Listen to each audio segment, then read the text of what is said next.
I remember staring at my phone screen at 2:17 a.m., the glow lighting up my empty apartment, rereading the same rejection email for the fourth time that night, the words "we've decided to move forward with other candidates" blurring together until they stopped meaning anything, because that made 17 rejections in just under 3 months, and not one of them made sense, not when I had the degree, the experience, the recommendations, not when the interviews always went well, too well. Actually, which was the part that started to feel wrong, because every single time it followed the same pattern. They liked me, they leaned forward, they smiled, they talked about next steps, and then something changed, something I couldn't see, like a door quietly closing behind me before I even realized I'd stepped inside. And at first I told myself it was just the market, just bad timing, just one of those stretches people go through, but then it kept happening over and over until it didn't feel random anymore. It felt targeted, like someone was reaching into my life and erasing me one opportunity at a time. And the worst part was I couldn't prove it, I couldn't even explain it without sounding paranoid, so I stopped talking about it, I stopped telling my friends, I stopped calling anyone back, because how do you say, "I think someone is sabotaging me," without hearing how ridiculous it sounds out loud? And then 3 nights ago something slipped, just a crack, just enough to let the truth through. It was a final round interview with a mid-sized firm downtown, a place on Madison Avenue with glass walls and a view that made everything feel just a little more important, the kind of job that could have reset everything for me. And I remember walking out of that building thinking, this is it, this one is different, because the hiring manager shook my hand a second too long and said, "We're excited about you, Emily." And I believed her, I really did. I even let myself imagine what it would feel like to finally stop checking my bank account every morning like it was a warning system. But the next day the email came, same wording, same polite tone, same quiet rejection, and something inside me just snapped, not loudly, not dramatically, just a quiet shift where denial stopped working. So I did something I hadn't done before. I replied, I asked for feedback, and I expected the usual generic answer, but instead she called me, and her voice was careful, like she was choosing every word before she said it, and she said, "Emily, off the record, we received a call." And I felt my stomach drop before she even finished the sentence. "Your parents reached out. They were concerned about your behavior in previous workplaces." And for a second I thought I misheard her, like my brain refused to process it, because that didn't make sense, not in any version of reality I understood. "Concerned about what?" I asked, and there was a pause just long enough to tell me I wasn't going to like the answer. "They said you had a history of theft." And I actually laughed, not because it was funny, but because it was so completely insane that it didn't feel real, like she was describing someone else, some version of me that only existed in a story I'd never read. And she kept talking, apologizing, explaining company policy, but I wasn't listening anymore, because suddenly everything lined up, every rejection, every polite smile that turned cold overnight, every opportunity that disappeared without explanation. It wasn't random, it wasn't bad luck, it was them, my parents, making calls behind my back, telling people I was a thief, rewriting my identity one conversation at a time. And I sat there on my couch after the call ended, staring at nothing, trying to figure out how long this had been happening, how many doors had closed because of something I didn't even know existed. And the scariest part wasn't just what they did, it was how easily people believed them, how quickly a single word could undo everything I'd worked for.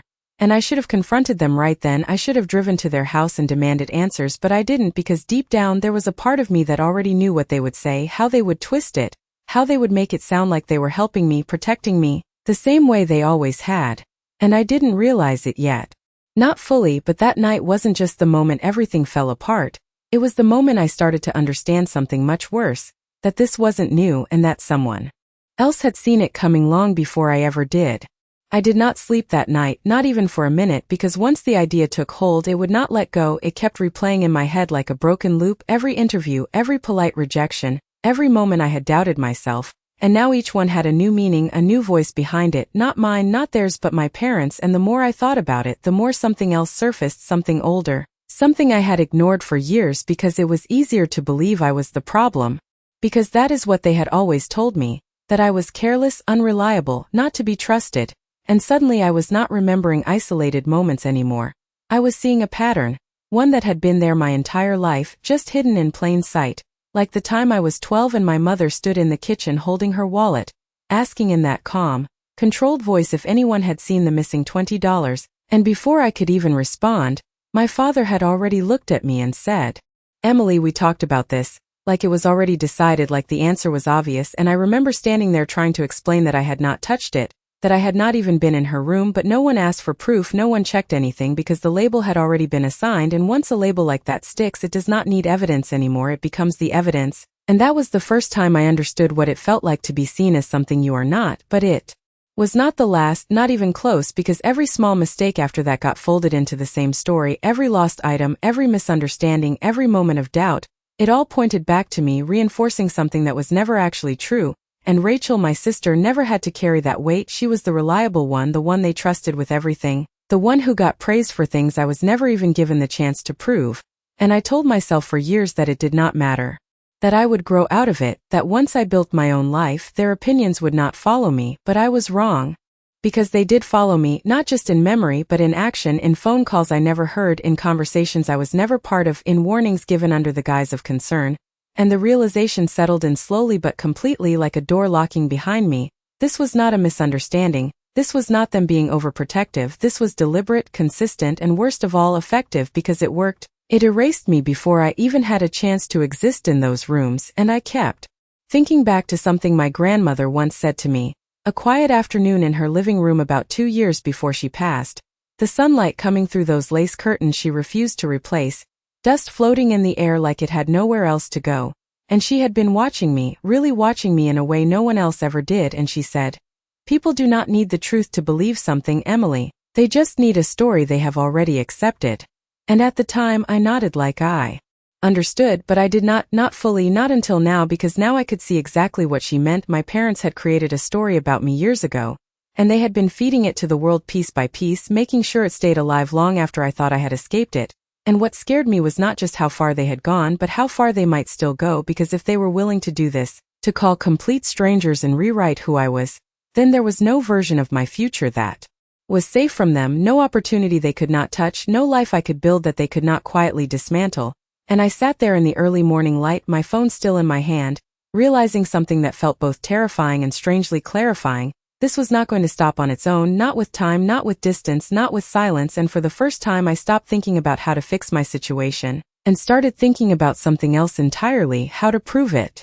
The next morning I opened my laptop with a kind of focus I had not felt in months.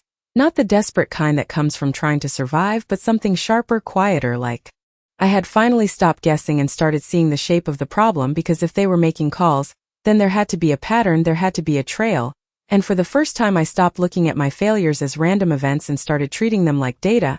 I pulled up every application I had submitted in the last 90 days, every email, every interview confirmation, every rejection, and I began writing it all down: dates, times, company names, positions, even the names of the people I spoke to. And it took hours, longer than I expected, because there were more than I remembered, more conversations, more moments where I thought something might finally change. And as I built the timeline, something started to emerge, not clearly at first, just a faint outline, but it was there, a delay, always a delay between the interview and the rejection, usually 24 to 48 hours, sometimes a little longer, never immediate, which meant something was happening in that window, something external, something after they met me but before they made their decision. And once I saw it, I could not unsee it. I started checking my call logs, not because I expected to find anything obvious, but because I needed to rule it out. And that is when I noticed something else: missed calls from numbers I did not recognize, scattered across those same days, sometimes right after an interview, sometimes late in the evening, always unknown, always unanswered. And I sat back in my chair staring at the screen, feeling that same quiet shift again, the one that told me I was getting closer to something real.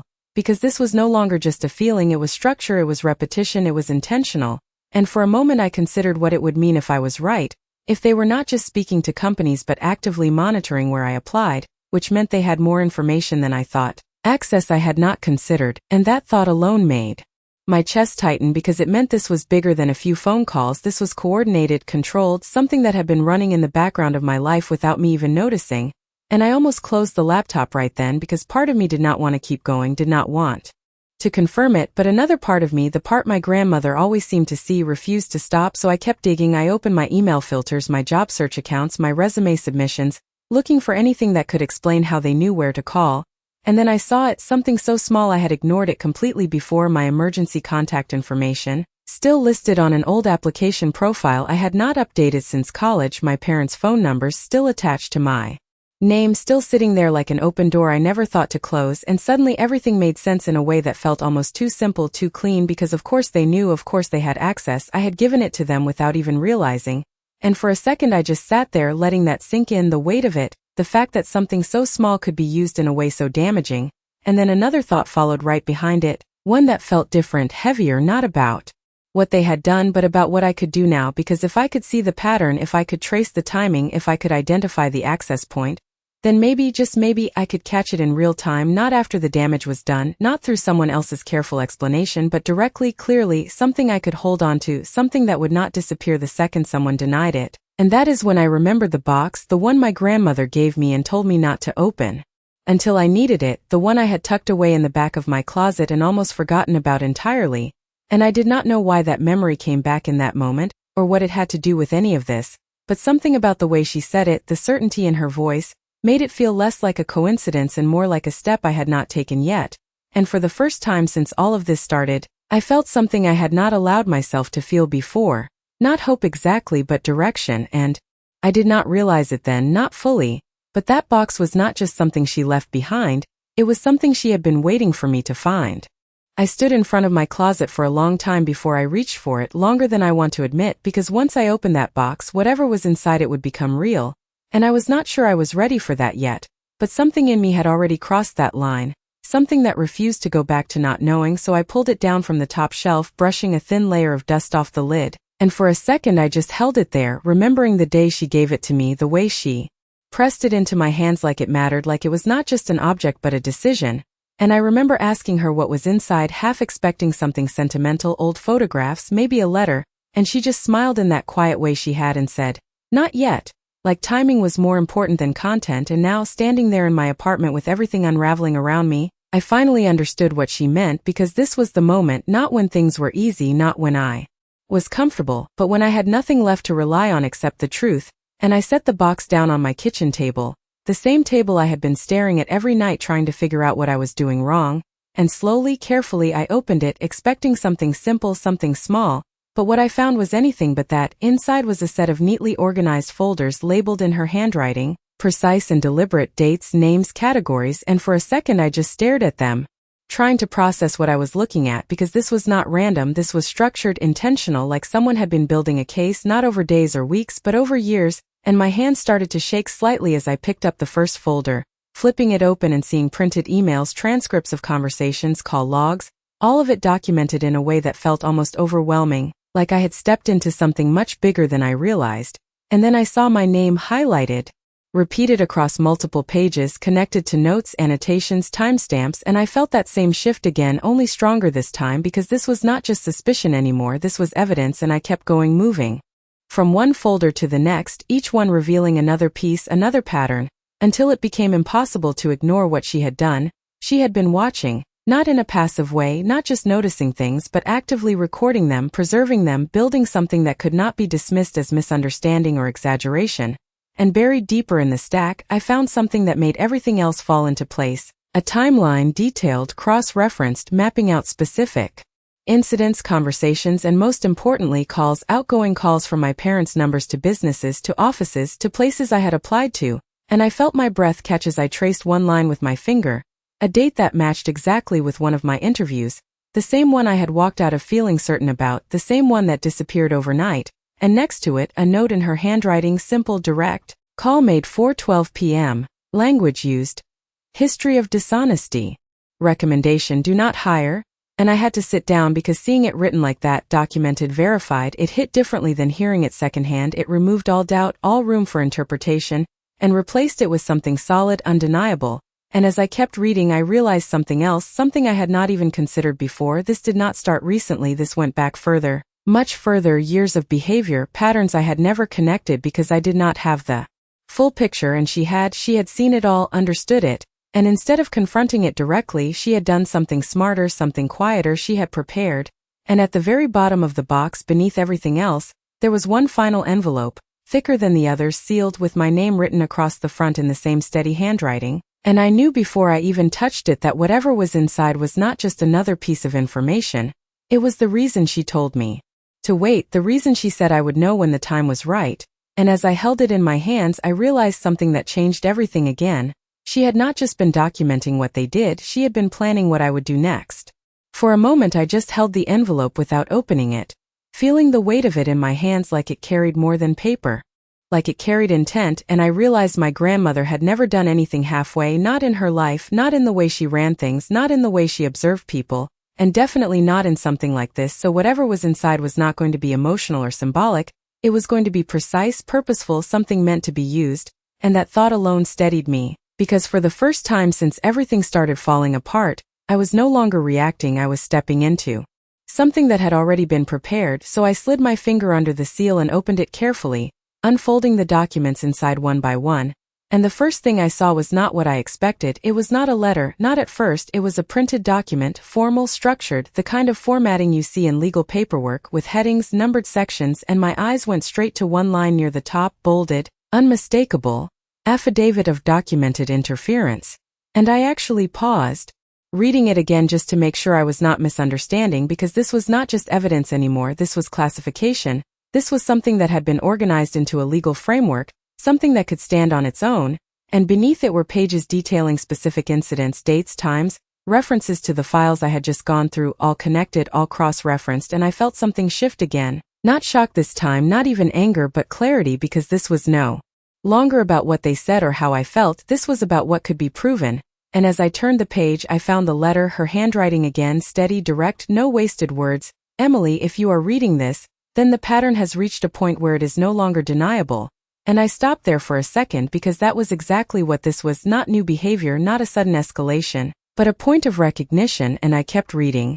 I did not intervene earlier because confrontation without evidence only strengthens their narrative. You would have been dismissed, minimized, or reframed, so I documented instead. And that sentence alone explained everything, why she never argued with them, why she never tried to correct them in front of me. She was not ignoring it, she was building something stronger than words. And the next line hit even harder. You do not need to convince them of the truth, you need to present it where it cannot be ignored. And I could almost hear her voice saying it, calm, certain, like she already knew how this would play out. And attached behind the letter was something else, a typed page labeled Next Steps.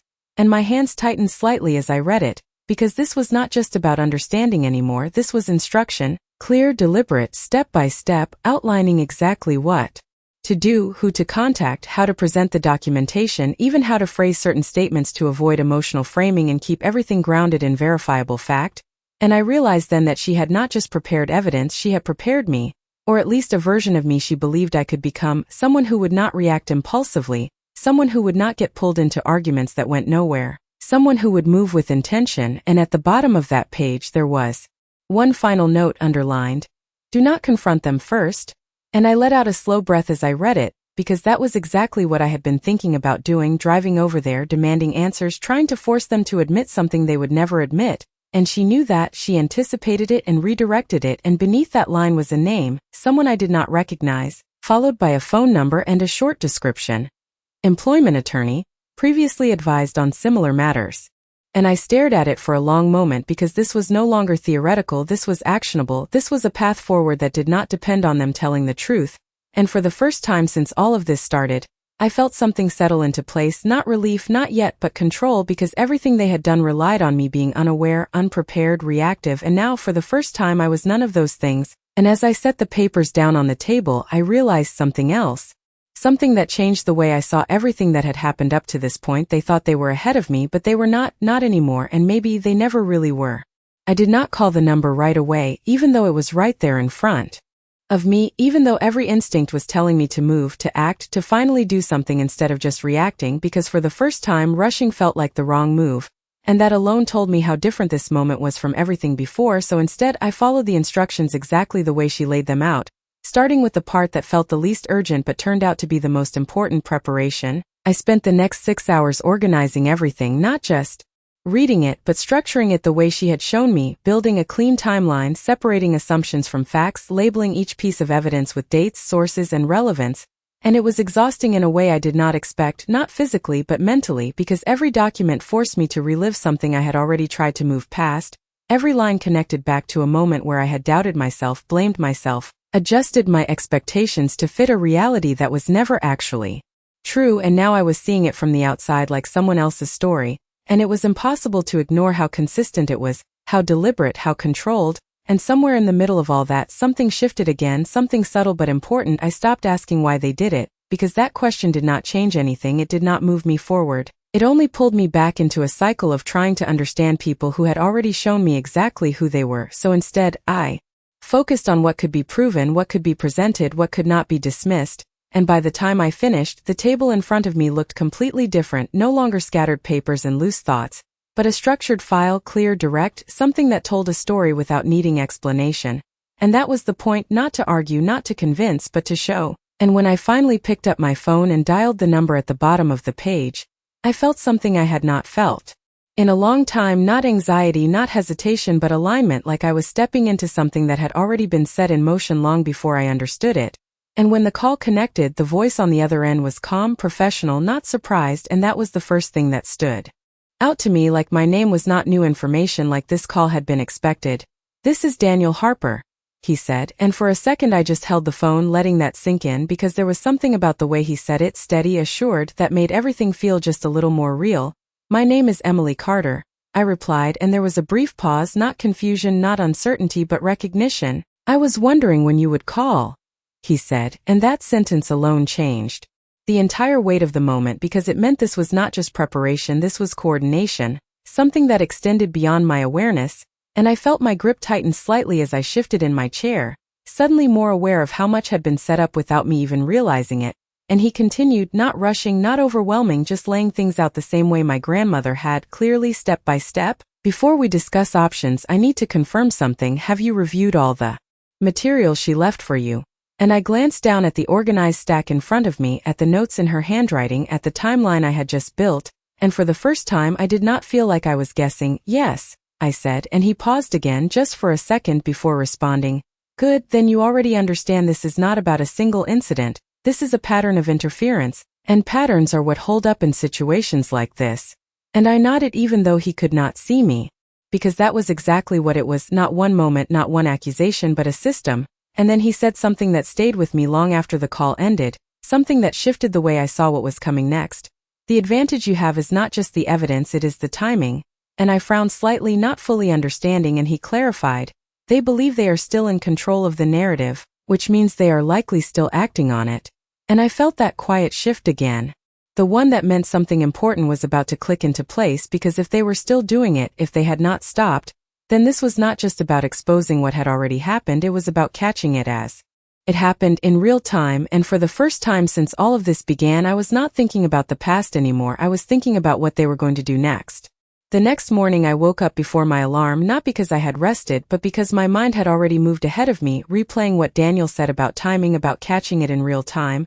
And the more I thought about it, the more it made sense, because everything they had done so far depended on being invisible, on operating in a space where I was not looking, where I could not respond. But if I could shift that, even slightly, then everything changed, and I realized this was not about waiting for another opportunity to fail, it was about creating one intentionally, something controlled, something I could observe. So I sat at my desk and opened a new application, not to a random listing, but to a company Daniel had specifically mentioned, a mid-sized consulting firm with a structured hiring process, one that documented every stage, every communication. And as I filled out the form, I felt that same quiet focus settle in again, not desperation, not hope, but precision, because this was not about getting the job, not yet, it was about setting the stage. And once I submitted it, the waiting began, but this time it felt different, not passive, not uncertain, but measured, because I knew what I was looking for. I knew the pattern, the window, the timing, and 2 days later the email came, an invitation for an initial interview. And I remember reading it slowly, almost carefully, like I did not want to rush past the moment, because this was the first step in something much larger. And the interview itself went exactly as expected, professional, structured, predictable, in a way that made everything easier to track. And when it ended, I did not let myself drift into that familiar space of cautious optimism. I stayed grounded, focused on the timeline, because the real moment was not the interview, it was what came after. And as soon as I got back to my apartment, I checked everything, my phone, my email, my logs, setting up alerts, documenting every incoming call, every message, every detail. And then I waited, not idly but actively, watching, recording, noting the hours as they passed. And at first nothing happened, just silence, the kind that used to make me anxious but now felt like part of the process. And then at exactly 3:47 p.m. the next day, my phone lit up with an unknown number, and I stared at it for a second before answering, steadying my voice in a way I had never done before. "Hello?" I said, and the voice on the other end was unfamiliar, but the tone was not polite, careful, just slightly hesitant. "Hi, is this Emily Carter?" And something inside me clicked into place immediately, because I had heard that tone before, not directly, but through the aftermath, through the rejections, through the careful phrasing that always followed. And I replied, Yes, this is Emily. And there was a brief pause, just long enough to confirm what I already suspected. I am calling from the hiring team, they said, and I could feel my focus sharpen even further. Every word, every inflection, every second now mattered. And then they continued. We received a call earlier today regarding your application. And for the first time I did not feel that drop in my stomach, that instinct to defend myself. Instead, I reached for my notebook, writing down the exact time, the phrasing, the sequence, because this was it. This was the pattern happening in real time, exactly the way Daniel described, and I asked calmly, deliberately, "Can you tell me what was said?" And there was hesitation again, more noticeable this time, like they were deciding how much to share. It was a concern raised about your previous conduct. And I nodded, even though they could not see me, because the wording matched almost perfectly, and I asked one more question, the one that mattered most. Did they identify themselves? And the answer came just a second too quickly, like it had already been decided. Yes, they did. And that was the moment everything shifted completely, because this was no longer just something I believed, no longer something I had pieced together after the fact. This was confirmation, direct, immediate, undeniable. And as I thanked them for the information and ended the call, I sat there for a moment, looking at the notes in front of me, the timestamp, the sequence, the alignment with everything I had already documented. And for the first time I was not on the outside of it anymore. I was inside the pattern, watching it unfold exactly as it had before, only this time I was ready for it. And what they did not know, what they could not possibly know, was that this call was not just another attempt to control the narrative. It was the moment they stepped directly into something they could not undo. For the next few minutes I did not move. I just sat there with my phone still in my hand, staring at the notes I had written, the timestamp, the exact phrasing, the confirmation that they had identified themselves. And what struck me the most was not the call itself, but how predictable it was, how it followed the exact same structure my grandmother had documented years ago, the same sequence, the same language, the same quiet authority in the way they inserted themselves into a situation they were never part of. And for the first time I understood something that had been hidden from me all along. This was not random interference, this was a system they trusted, something they had repeated so many times that it no longer felt like manipulation to them, it felt like routine. And that realization did something unexpected. It took away the last piece of doubt I had been holding on to, because patterns do not lie. And this pattern was now unfolding in front of me in real time, exactly as predicted. And I reached for my laptop immediately, opening the document I had been building, adding the new entry with precise detail. 3:47 p.m. Incoming call from hiring team, confirmation of external contact, identity disclosed, language consistent with prior incidents. And as I typed, I felt something settle into place, not just emotionally but structurally, because this was no longer a collection of past events. This was an active timeline, something that was still moving, still evolving, and that meant it could still be captured, still be used. And I picked up my phone again, this time not hesitating as I dialed Daniel's number. And when he answered, I did not need to explain much. I just gave him the facts, the time, the wording, the confirmation, and there was a brief silence on the line, not uncertainty, not surprise, but recognition. The kind that comes when something aligns exactly with what was expected. Good, he said finally, and that single word carried more weight than anything else he had said before, because it confirmed what I was starting to understand. This was not just evidence, this was positioning. And he continued, his tone steady, controlled. This is what we needed, direct interference confirmed in real time with identification. And I leaned back slightly in my chair, letting that sink in, because hearing it framed that way changed everything. It turned what felt like a personal attack into something objective, something that could be evaluated, acted on. And then he said something that shifted the direction entirely. Do not respond to them, not yet. And I nodded instinctively, even though he could not see me, because that was becoming a pattern too, restraint over reaction, control over impulse. And he explained step by step what came next, how this moment would be documented, how it would be added to the existing record, how the consistency across incidents strengthened the overall case. And as he spoke, I realized that this was no longer about proving a single point, it was about demonstrating a pattern of behavior that could not be dismissed or explained away, and that required patience, precision, and timing. And when the call ended, I sat there for a moment, looking at everything in front of me, the folders, the notes, the timeline that was no longer just something my grandmother had built, but something I was now actively continuing. And for the first time I felt a sense of alignment with her, like I was finally seeing what she had seen, understanding why she chose to document instead of confront, why she waited, why she prepared instead of reacting, because this was not about winning an argument, it was about controlling the outcome. And I closed my laptop slowly, not because I was done, but because I understood that the next move was not mine alone anymore. It was part of something larger, something already in motion. And as I stood up and looked around my apartment, the same space that had felt so uncertain just days ago, I realized something had fundamentally changed, not in them, not in what they were doing, but in me, because I was no longer trying to survive what they created. I was preparing to expose it, and what they did not realize, what they could not see yet, was that every call they made from this point forward was no longer just another attempt to control my life. It was another piece of something that was already closing in around them.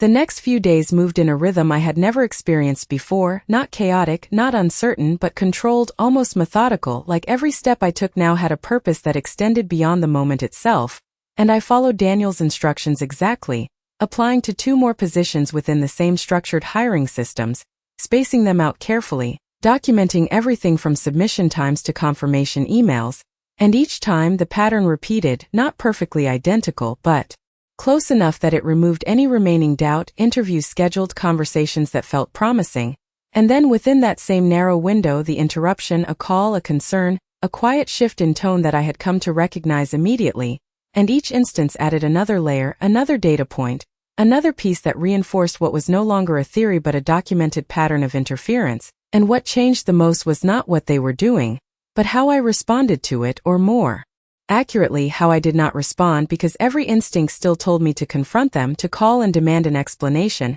to force them to acknowledge what they were doing, but I did not, because I understood now that confrontation without leverage only gave them control. It allowed them to reshape the narrative, to deny, to minimize, to make me sound unstable or reactive, and this time I was not going to give them that space. Instead, I stayed silent, not passive but intentional.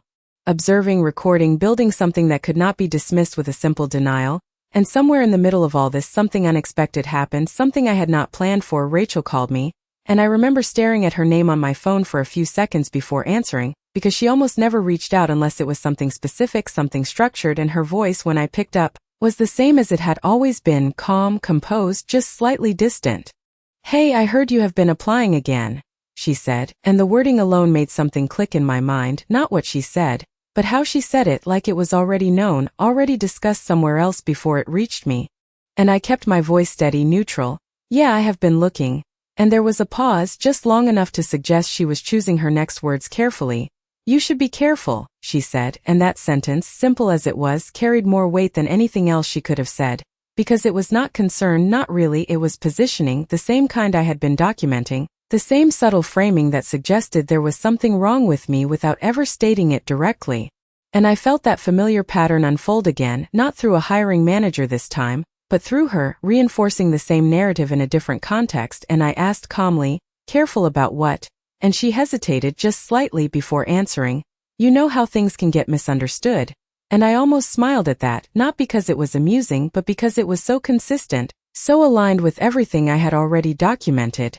The language, the ambiguity, the implication without direct accusation, and in that moment I realized something that shifted the entire perspective again. This was not just my parents acting independently, this was a shared narrative, something that extended beyond a single voice, something that had been reinforced over time across multiple people, and that made it even more important that what I was building was not emotional, not reactive, but structured, documented, undeniable. And as the call ended, I added it to the timeline, not as direct interference but as contextual reinforcement, another piece that showed how the narrative was maintained, how it was repeated, how it was sustained across different interactions. And when I leaned back in my chair and looked at everything in front of me, I realized how far things had shifted, because a week ago I was trying to understand why I kept failing, and now I was mapping out a system, a pattern of behavior that had been operating around me for years, and for the first time I was not inside it anymore. I was outside of it, observing it, documenting it, preparing to present it in a way that could not be ignored. And what they did not realize, what none of them realized, was that every conversation, every warning, every carefully worded concern was no longer just something that affected me in the moment. It was something that was being recorded, structured, and added to something much larger than they had ever intended. By the end of that week, the timeline in front of me had grown into something I no longer needed to interpret. It spoke for itself. A sequence of events so consistent that it removed any remaining space for doubt. And what struck me the most was not just the repetition, but the escalation, because with each new entry, the pattern became more confident, more direct, like they were no longer even trying to be subtle about it. And that was exactly what Daniel had predicted. When people believe They are in control, they stop being careful, and that shift, small as it seemed, was exactly what we needed. So when I met him in person 2 days later, sitting across from him in a quiet office on the 3rd floor of a building just off West 23rd Street, I brought everything, every document, every note, every recorded detail, organized exactly the way my grandmother had shown me, and he did not rush through it. He went page by page, line by line, occasionally asking a question, not to challenge anything but to clarify, to strengthen, to make sure every piece connected cleanly to the next. And the entire time, I watched his expression, looking for any sign of doubt, any hesitation, but there was none, only focus. And when he finally leaned back in his chair and closed the folder, he did not say what I expected. He did not say this would be difficult or complicated. Instead, he said something much simpler. This is sufficient. And those 3 words landed in a way I was not prepared for, because they confirmed something I had not allowed myself to fully believe yet, that this was not just something I felt or suspected. It was something that could stand on its own, something that had weight beyond my experience. And he continued, explaining what came next, how the documentation would be formally structured, how the most recent incident, the real-time confirmation, would be positioned as the central anchor, the piece that connected everything else. And as he spoke, I realized how carefully this had all been built, not just by me, but by my grandmother long before I understood any of it. She had not just gathered information, she had anticipated how it would need to be presented, how it would need to be framed to move from something personal into something actionable. And then Daniel said something that shifted the focus again. We are not going to confront them directly. And I nodded, already understanding why, because direct confrontation would only give them space to deny, to deflect, to reshape the narrative before it was fully established. And instead he outlined a different approach, one that felt quieter, more controlled, but infinitely more effective, a formal notice, supported by documented evidence, delivered in a way that required response, not conversation. And as he described it, I could see how everything fit together, how the timeline, the call logs, the repeated language, all of it created something that could not be dismissed as coincidence or misunderstanding. And for the first time, I was not thinking about how they would react emotionally. I was thinking about how they would respond when presented with something they could not control. And when the meeting ended, I walked out of that building with a folder that no longer felt like a collection of past events, but like a transition point, something that marked the end of one phase and the beginning of another. And as I stepped onto the sidewalk and felt the cold air hit my face, I realized something that changed the way I saw everything that had happened up to this point. They had spent years controlling how I was seen, shaping my identity in ways I could not even detect, but now, for the first time, that control was no longer in their hands. It was shifting slowly but definitively into something they had never accounted for. And what they did not know, what they could not anticipate, was that the next time my name came up in a conversation, it would not be in a warning, it would be in a document they could not ignore. The notice was sent on a Tuesday morning at exactly 9:12 a.m., not because the time itself mattered, but because everything about this process had been intentional, measured, structured in a way that left no room for misinterpretation. And I remember sitting at my kitchen table watching the confirmation email come through, the subject line simple, almost understated, but carrying more weight than anything I had seen in weeks. Because this was the moment everything shifted from observation to action. And for a few minutes after it was sent, nothing happened, no calls, no messages, no immediate reaction, just silence, the kind that used to make me uneasy but now felt different, like the calm before something inevitable. And I went about the rest of my day in a way that felt almost unfamiliar, not checking my phone every few minutes, not replaying conversations in my head, but staying grounded in what had already been set in motion. And then at 11:36 a.m. my phone rang, my mother's name lighting up the screen in a way that felt both expected and completely new at the same time. And I stared at it for a moment before answering, not out of hesitation, but because I understood that this conversation would not be like any other we had before. And when I finally picked up, her voice was not what I expected, not calm, not controlled, but tight, measured in a way that suggested she was trying to hold on to something that was already slipping. "Emily," she said. And there was a pause, just long enough to confirm that whatever she had planned to say was no longer as clear as it had been before. "We received something this morning." And I did not respond immediately because I wanted to hear how she would frame it, how she would try to position herself now that the narrative was no longer entirely hers to control. And she continued, "I do not understand why you would do something like this."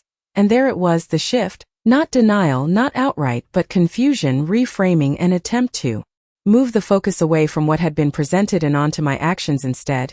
And I kept my voice steady. "It is not about what I did," I said. "It is about what has been documented."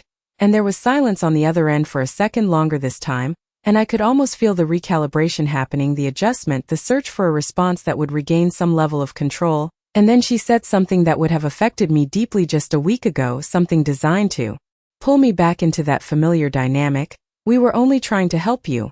And I felt that old pattern attempt to reassert itself, the same language, the same framing, but it did not land the same way anymore, because now I could see it clearly for what it was, not concern, not protection, but narrative control. And I replied calmly, "That has been noted."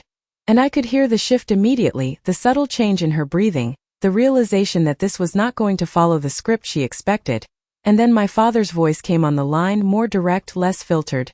"This is unnecessary," he said, and I recognized that tone instantly, the same authority he had always used, the same certainty that had shaped so much of what I believed about myself for years. But now it felt different, not because he had changed, but because I had, and I answered in the same measured way, "That is not the determination we are making right now." And there was another pause, heavier this time, because what he heard in that sentence was not resistance, not argument, but structure, something outside of the dynamic he was used to controlling. And for a moment no one spoke, and in that silence I realized something that felt both strange and undeniable. This was the first time they did not have immediate control over how the conversation would unfold. And when he finally spoke again, his voice was quieter, more controlled.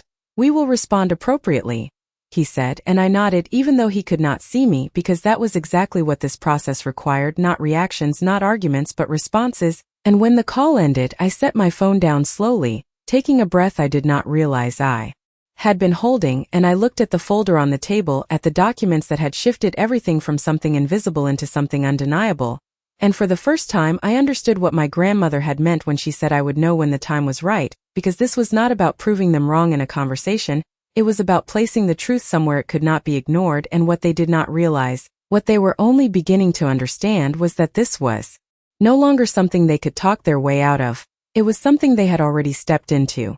The response did not come immediately, and that was the first sign that something had shifted more than they were willing to admit, because in the past any challenge, any question, any moment that disrupted their version of events was met with immediate certainty, immediate correction. But this time there was a delay, not just in hours but in tone, in structure, in the way everything unfolded afterward. And over the next 2 days that delay turned into something else entirely, something quieter but far more revealing, silence from them, but not from everywhere else, because the first external response came from one of the companies I had applied to, not a rejection this time but a follow-up, a request for clarification. And I remember reading the email carefully, noticing the difference immediately. The wording was no longer cautious or dismissive, it was neutral, procedural, like they were no longer acting on a warning but evaluating a situation. And that shift alone told me everything I needed to know, because it meant the narrative had been interrupted, not erased, not yet, but disrupted in a way that forced them to reassess.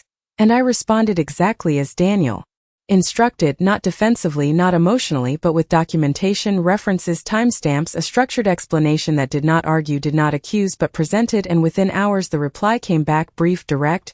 "Thank you for the clarification. We will proceed with your application." And I sat there staring at that sentence longer than I expected, not because it was dramatic, but because it was different, fundamentally different from everything that had happened before. And it was not just that one company. Over the next day, 2 more responses came in, similar tone, similar structure, not immediate acceptance, not guarantees, but openness, a willingness to continue the process instead of shutting it down. And for the first time I saw the effect of what had been set in motion, not in a confrontation, not in a dramatic moment, but in a quiet shift in how I was being seen. And later that afternoon, Daniel called, his voice carrying that same steady clarity it always did. And he explained what was happening behind the scenes, how the notice had triggered formal reviews, how certain organizations were now required to document any external influence on hiring decisions, how the pattern we had presented was not just being acknowledged, but taken seriously in a way that removed it from personal interpretation and placed it into something procedural, something that required accountability. And as he spoke, I realized that this was the part my grandmother had anticipated, not the confrontation, not the emotional fallout, but the structural response, the moment where what had been invisible became something that systems had to recognize. And then he said something that made everything settle into place even further. "They have already begun responding." And I felt that quiet shift again, the one that told me something important had just changed, because this was no longer just about what we had sent, it was about how they were reacting to it, and he continued, explaining that their response was being documented as well, their statements, their explanations, the way they framed their actions, all of it now part of the same structured process. And for a moment I thought back to that phone call, the way my mother said she did not understand, the way my father said it was unnecessary, and I realized something that had not been clear to me before. Those were not just reactions, they were positions, initial attempts to define their side of the narrative before it fully shifted out of their control. And now those positions were being evaluated, not by me, not in a conversation, but within a framework that did not rely on who sounded more convincing. And when the call ended, I sat there again, looking at the emails on my screen, the continuation of processes that had previously been cut off without explanation, and I felt something that had been missing for a long time. Not relief exactly, but stability. Because for the first time the outcome was not being determined by something I could not see or control, it was being shaped by something structured, something that operated independently of their influence. And as I closed my laptop and leaned back in my chair, I realized that everything my grandmother had done, every note, every document, every instruction, had not been about a single moment of exposure. It had been about creating a situation where the truth could not be ignored, not because it was argued, but because it was placed in a system that required it to be acknowledged. And what they were only beginning to understand, what they had not fully realized yet, was that this was no longer something they could quietly manage behind the scenes. It was something that was now visible in a way that extended far beyond me. The final response did not arrive in a single dramatic moment. It unfolded gradually, piece by piece, the way everything in this process had, structured, deliberate, undeniable. And it started with a call from Daniel early on a Thursday morning. His tone the same as always, steady, controlled, but there was something different underneath it this time, something resolved. "They have formally responded," he said. And I sat down slowly, already understanding that whatever came next was not going to be emotional or chaotic, it was going to be precise. And he explained that their response had been submitted through legal counsel, carefully worded, attempting to frame their actions as concern, as protective involvement, as misinterpreted communication. But as he spoke, I realized something important. The way he described it was not defensive, it was analytical. Like he was evaluating a position that had already been anticipated. And then he said something that made everything settle into place. Completely. It does not align with the documented pattern. And that was it, that was the shift, because for the first time their explanation was not being accepted at face value. It was being measured against evidence, against consistency, against a timeline that had already been established. And I closed my eyes for a second, letting that sink in, because this was what my grandmother had built toward, not an argument. Not a confrontation, but a situation where the truth did not need to be defended, it only needed to be presented. And over the next few days, everything began to move in a direction I had not experienced before. Companies that had previously withdrawn suddenly re-engaged. Not all of them, not immediately, but enough to make the shift clear. Communications became direct, structured, free from that underlying hesitation I had grown so used to. And one by one, processes that had been interrupted resumed.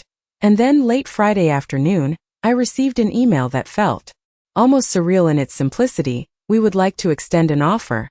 And I read it twice, not because I did not understand it, but because I needed to confirm that this was real, that this was not another step in the same pattern.